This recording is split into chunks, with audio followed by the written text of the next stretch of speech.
Hey everyone, welcome back to the Investor for Life channel. Today we're diving deep into the head-to-head battle between two retail giants, Target and Walmart.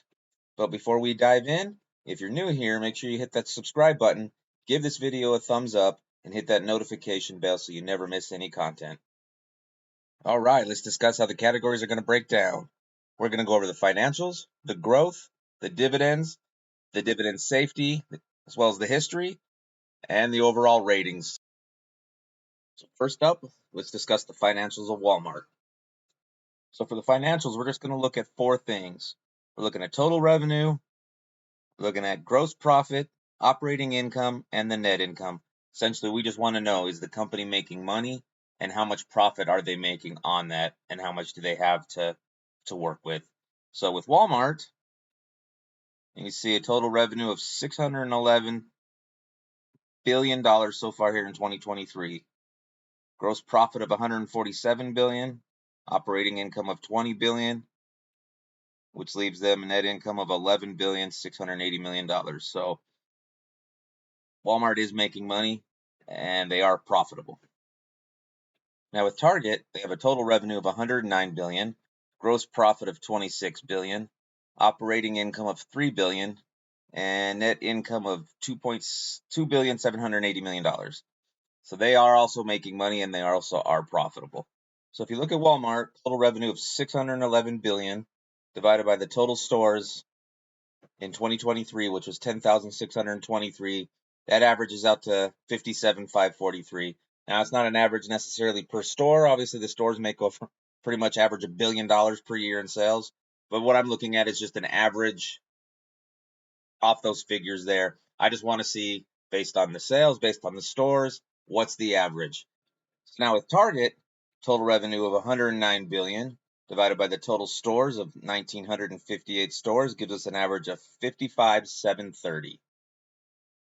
All right, so just taking a look at the financials, I got to give the edge to Walmart. That puts Walmart 1, Target 0.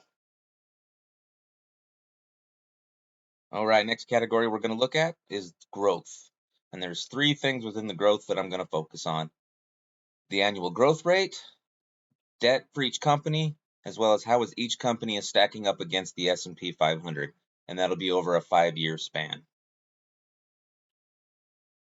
All right, first looking at Walmart, you can see price return versus the S&P 500. Walmart outpaced the S&P 500 71.8 to 46.69. You can see Walmart there in the orange line, as well as the S&P 500 in the blue. So Walmart is outpacing the S&P 500 over the 5-year span. So currently, Walmart is sitting at a 5-year growth rate of 73.08%. According to Seeking Alpha, Walmart received a C+ for their revenue growth grade. And if we look at the compound annual growth rates for revenue, you can see the 3-year span is 5.19, 5-year 4.34, and a 10-year growth rate of 2.93.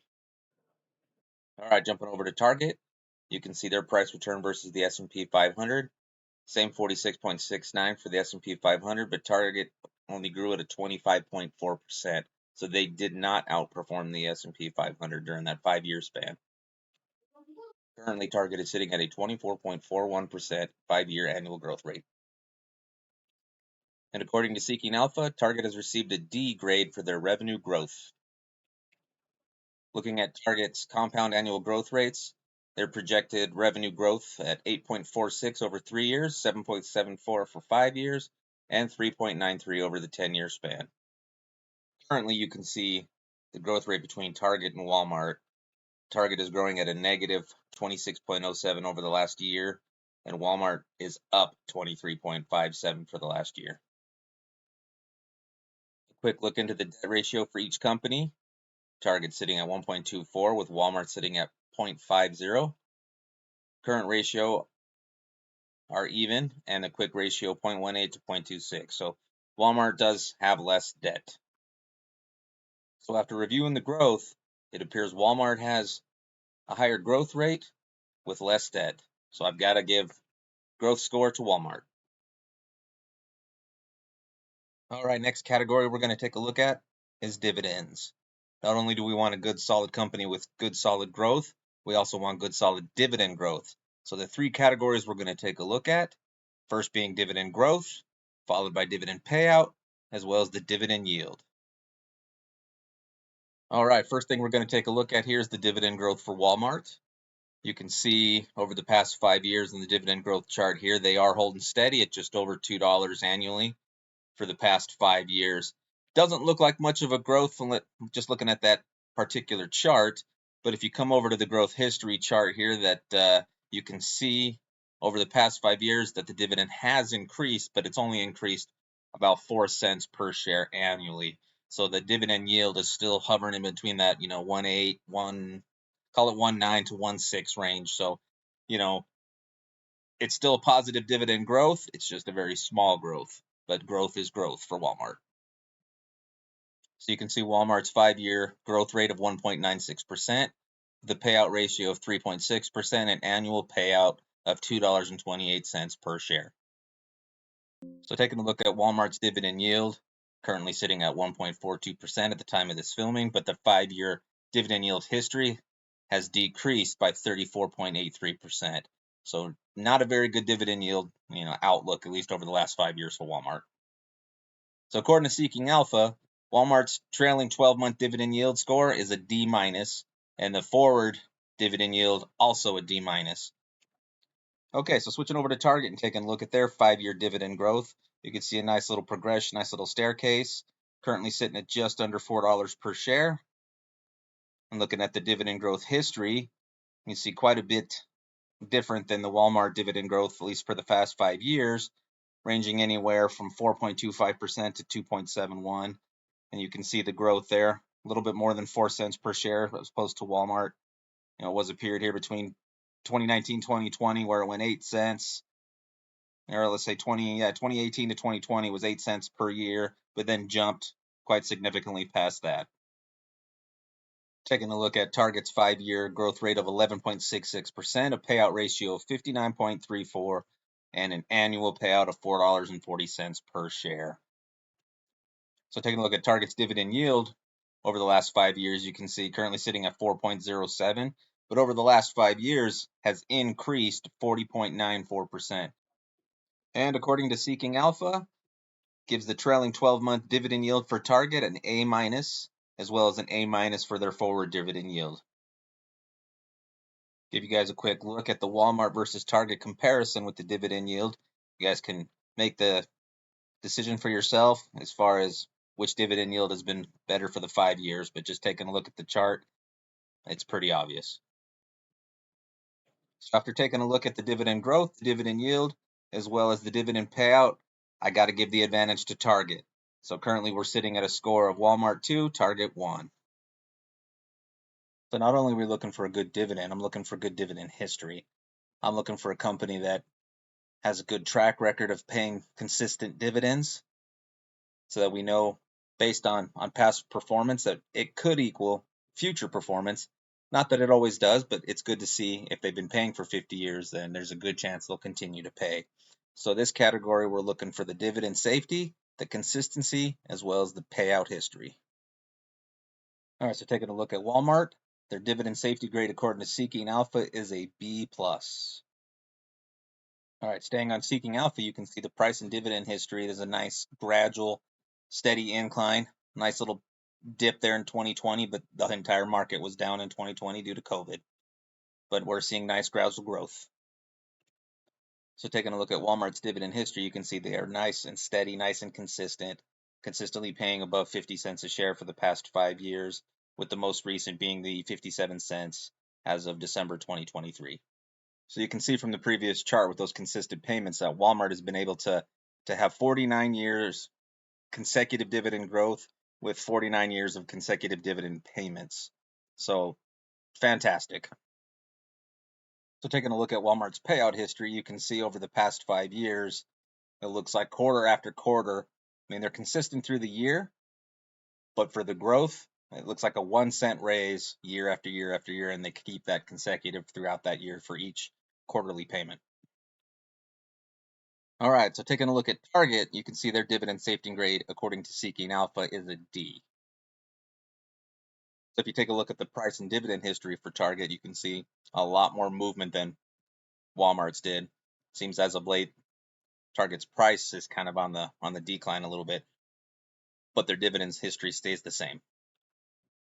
Taking a look at the dividend history, you can see a nice incremental staircase with the most recent payout, I think it was as of November, was $1.10 per share. Taking a look at Target's consistency grade, you can see 54 years of consecutive dividend growth as well as 54 years of consecutive dividend payments, which does put them into the elite dividend king status, which does edge out Walmart by about 5 years. The dividend payout history, you can see going back to 2020, nice gradual increase. 2021, there was a nice jump from 68 to 90 cents, and a couple of gradual increases since then, currently sitting at $1.10 per share payout. Looking at this information, I got to give the edge to Target. They've been consecutively paying for several more years, as well as they've been consecutively paying higher dividends. So this puts the score at an even 2-2 going into our final category. All right, last category we're going to look at here in the debate is the ratings. We want to take a look and see what is the general sentiment amongst Wall Street, more or less. We're going to take a look and see how they rate it, as well as how the analyst ratings over at Seeking Alpha rate it, and as well as the analyst ratings over at TipRanks. And that'll kind of give us our deciding factor on who's going to reign supreme over this debate. So taking a look at Walmart, if you look at the Wall Street ratings, it ranks it as a 4.33, which is about halfway between a buy and a strong buy. And taking a look at the way the analysts break it down, you can see here there's been 42 analysts in the last 90 days that have really analyzed Walmart. 23 out of those 42 have given it a strong buy. So taking a look at the recommendations, you can see that those 23 analysts have given this a strong buy, with 11 being into the buy category before you start to see the hold. So the overall sentiment is a strong buy to buy for Walmart. So jumping over to TipRanks, taking a look at Walmart, you can see out of 29 ratings, they have also rated Walmart as a strong buy. All right, so jumping over to Target and taking a look at their Wall Street ratings, they've given Target a 3.59, which puts it dead even between a hold and a buy. So if you take a look at the analyst breakdown, out of the 37 analysts in the last 90 days, only 10 of them have given Target a strong buy, 4 with a buy, with the majority of them at 22 putting Target as a hold. So showing you guys the recommendations here, you can see majority of those 37, the 22 showing it as a hold. Only a total of 14 of those analysts have even ranked it as a buy, 10 of which was a strong buy, but majority of the analyst breakdown is a hold. And jumping over to TipRanks, you can see out of the 29 ratings, they have ranked Target as a moderate buy. All right, so based off that information there, the edge has got to go to Walmart. Looks like the analysts on Wall Street feels a little bit stronger about Walmart than they do Target. Which means the winner is Walmart edges out Target 3-2. Well, to sum it up, there is no definitive answer as to whether Target or Walmart is a better investment. Both companies have their strengths and opportunities.